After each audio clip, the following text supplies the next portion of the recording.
Good evening and welcome to my latest career video. Now this career video features a fighter that I was going to cover on my old channel at one point. I had everything ready, but for some reason I just never got round to it, okay? But this time we are going to cover contender Jock Malone, a very respected contender who had an enormous career. So let us go through the main opponents of Jock Malone. So Jock Malone starts out, with 5 fights against the toy bulldog Mickey Walker. Now Jock Malone won one of those fights and lost 4. He then twice also fought another of the great welterweights, the boxing marvel Jack Britton, twice losing from 2 fights. And then he fought the very capable, Panama Joe Gans, former coloured middleweight champion. Good evening, Bruce. Good to see you, buddy. Scott, good evening, Martin, as well, buddy. Good to see you too. So Jock Malone, scored 1 win and 1 draw from those 2 fights against the very capable Panama Joe Gans. He then fought 4 times and lost 4 times, to Theodore Tiger Flowers, before then also gaining a win over the great Maxi Rosenblum himself. Now next up, felt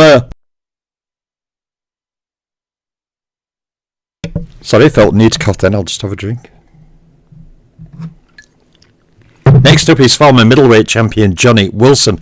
Now Jock Malone fought Johnny Wilson on 2 occasions, scoring 1 win and 1 loss. He then defeated the excellent southpaw and former lineal undisputed middleweight champion Mike O'Dowd in a singular fight, before then losing to former middleweight champion Gorilla Jones.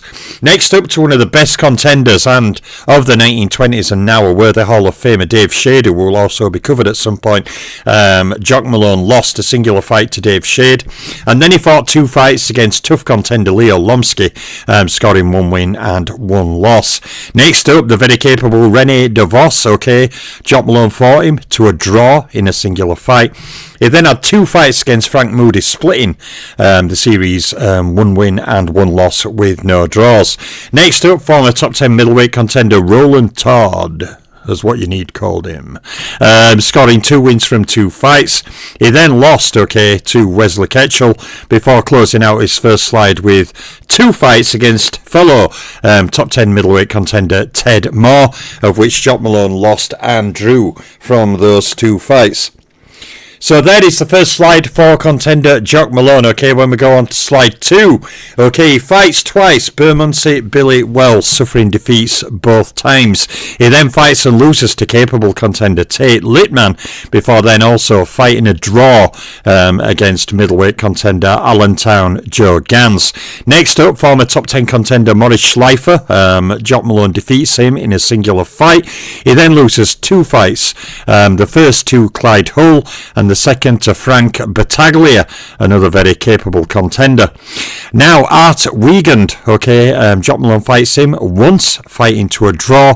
He then fights and loses to Al Mello, before then having a trilogy of fights against another top 10, we're still on contenders. He has a trilogy with Osk Till, former top 10 contender. Jock Malone scores 1 win with 2 losses and no draws. He then fights contender George Courtney, also suffering a defeat, before reversing fortunes. He gains a win in a singular fight against former top 10 contender Hakon Hansen, before then also gaining a win over top 10 contender Georgie Ward. Next up is the capable Johnny Tillman. Very tough career Johnny Tillman had. Jock Malone fought him on 4 occasions, scoring 2 wins with 2 losses. He then beats the capable Milburn Sailor, before having an 8-fight series, with excellent middleweight contender Brian Downey. Now from those 8 fights, Jock Malone won 6 of them with 1 loss and 1 draw. So that is the second slide, for Jock Malone. There's a lot of good contenders there. Many people won't be as familiar with Frank Battaglia, Tate Littman. Many of these fighters were excellent contenders themselves and very capable fighters who often could had wins against Hall of Famers themselves. So we're not talking about journeymen for the most part. Well, pretty much for all that part on that slide. So, on to the third and final slide for main opponents for Jock Malone. Now, he defeated Joe Egan in a singular fight before losing a singular fight to Art McGill. Next up is Jacob Bartfield himself, Soldier Bartfield. Okay, Jock Malone defeated him in a singular fight. He then also, in singular fights, defeats a trio of excellent contenders. The first is Frank Mantell, the second, the capable battling Ortega, and then he also defeated in a singular fight Charlie Nashert. Now, as if all that isn't enough, okay. I will comment on that, Bruce, actually. I will comment on that when I've done. So, Lou Bogash, okay, he had a trilogy against Lou Bogash. Lou Bogash, another very respected contender of the time. Now, Malone fought a trilogy against him, scoring 2 wins with 1 loss. He then had a 4-fight series with, again, the very tough Augie Ratner. Jock Malone scored 3 wins with no losses and 1 draw from that 4-fight series. And Jock Malone then scored 2 wins against Tiger Johnny Klein. The final 2 names on here, the first is Eddie Burnbrook, who Jock Malone defeated. He then also fought to a draw against the capable Owen Phelps. So that is a massive fights there, okay? That is 74 fights listed there, of which Jock Malone scored 35 wins with 31 losses and 8 draws. So from there we go to Jock Malone's stats. Now, Jock Malone scored 33 knockouts, okay, 15 knockouts in 3 rounds or less, and 6 knockouts in the first round. Now, Jock Malone scored 1 KO against Champion, 1 KO against a Hall of Famer, and 1 KO against a pound for pounder. And Jock Malone scored 2 KOs against rated fighters in his career. Now, in total, okay, he fought 1,629 rounds. He fought 10 title fight rounds, and Jock Malone also fought 167 rounds against champions, 141 rounds against Hall of Famers, and 153 rounds against pound for pound fighters. Now, against top 10 fighters, Jock Malone fought a total of 349, and of course he fought in that era, crossing from the pre-rating into the rating era. He fought 174 rounds against top 3 rated fighters and 62 rounds against ring champions. Obviously those numbers would be a bit higher.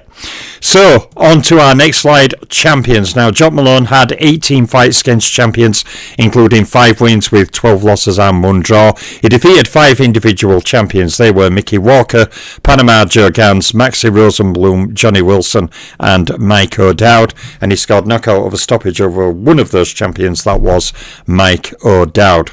So when we go on to the Hall of Fame slide, okay, Jock Malone had 15 fights against Hall of Famers. That included 3 wins, 12 losses, no draws. Malone defeated 3 individual Hall of Famers. 3 excellent names as well from era: Mickey Walker, Maxie Rosenblum, and Mike O'Dowd. He scored stoppage again over Mike O'Dowd, so scored knockouts over 1 individual Hall of Fame fighter. And when we go to the final slide on the more niche opponents, it is pound for pounders. Jock Malone had 17 fights. That included 4 wins with 12 losses and 1 draw. He defeated 4 individual pound for pound rated fighters. They were Mickey Walker, Maxie Rosenblum, Mike O'Dowd, and Leo Lomsky. Jock Malone, of course, scored knockout over one of them, the same Mike O'Dowd, who was also the champion and Hall of Famer. So that ends the 3 main niche opponent categories, as I've come to call them. When we go on to his record against rated opponents, albeit what may have been a higher number in total, but he has 39 fights against top 10 rated fighters with a losing record of 11 wins, 24 losses and 4 draws. Malone has 19 fights against top 3 rated fighters, including 3 wins, 15 loss and 1 draw, and he has 6 fights against ring champions, including 2 wins, 4 loss, no draws. Jock Malone defeated 10 individual rated fighters in his career, and he scored knockouts over 2 individual rated fighters. So when we go on to his title fight record, Jock Malone did have a world title fight, so he's not in that club who never had a world title fight, but he did lose it.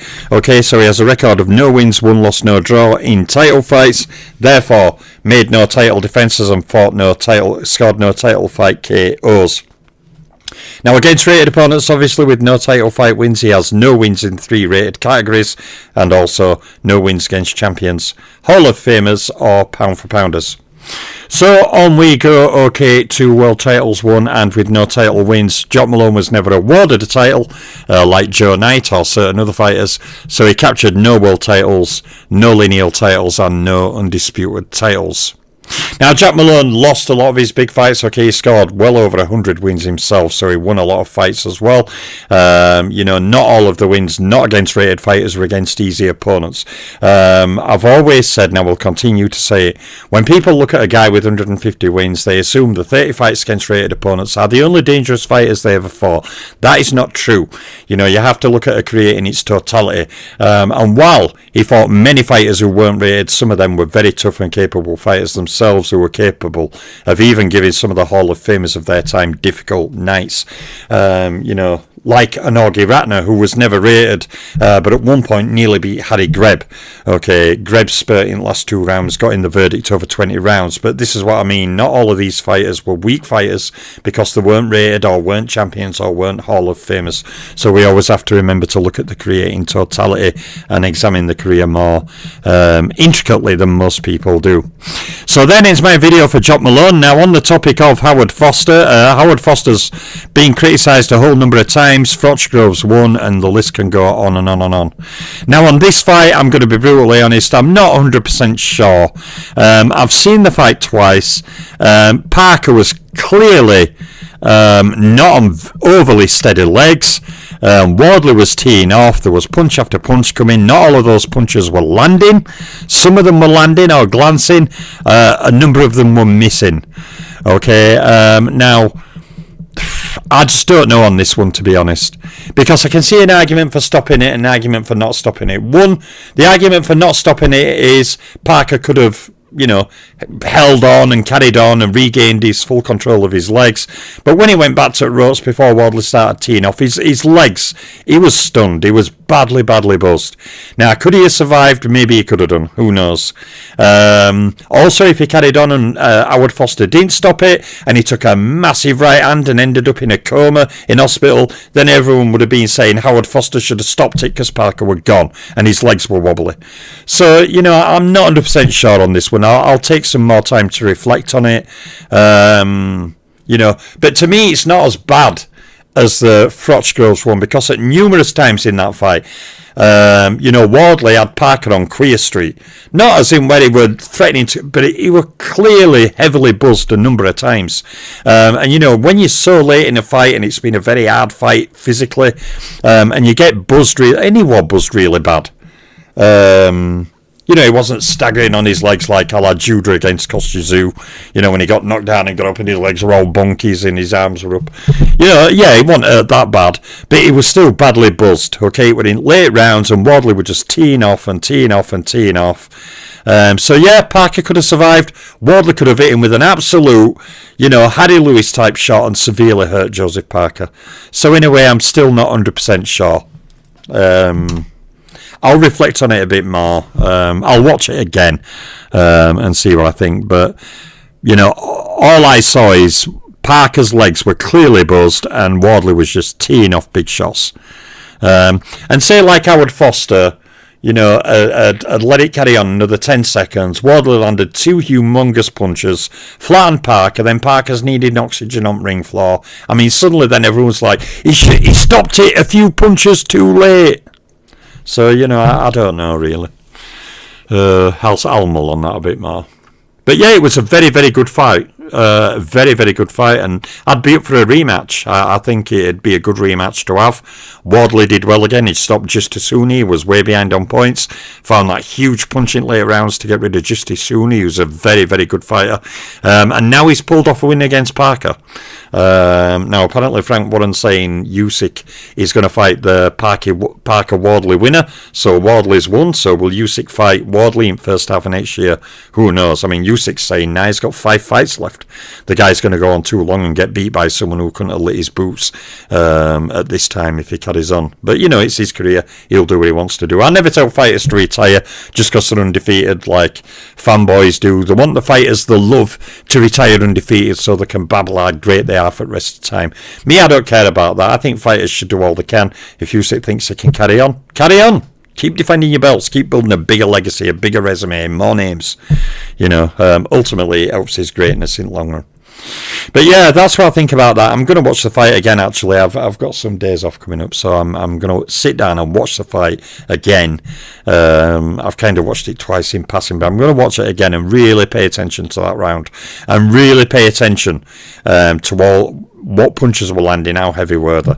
Because, like I say, everyone will say it got stopped too early, and then if Wardley flatlines him and he needs oxygen, they'll say, "Oh, if he'd have jumped in earlier, Parker wouldn't have been hurt." So I always think it's a yin and yang kind of situation. It's black or white. It's one way or other way, But all I know is it was a good fight, and if there's controversy on it, have a rematch. Have a rematch. So yeah, Moses Itauma, we're waiting to see who he's going to fight again. I mean, surely he could fight again sooner than what he is doing. I mean, he only had half a round against Dillian White. I mean, surely he can, take a few weeks rest, get back in gym and have a fight again before the end of the year. We're still waiting for his next opponent. So yeah, future's looking rosy. Anyway, I'm going to get off now, guys. I have some things to do, so big shout out to Bruce and Matt in each chat. Jock Malone, a fight I've never covered before. Like I said, I never got round to it on my old channel, but he's now covered. He'll join my middleweight playlist. Many, many more videos coming, in fact, hundreds of them. I'm Boxing Librarian. I'm out for now.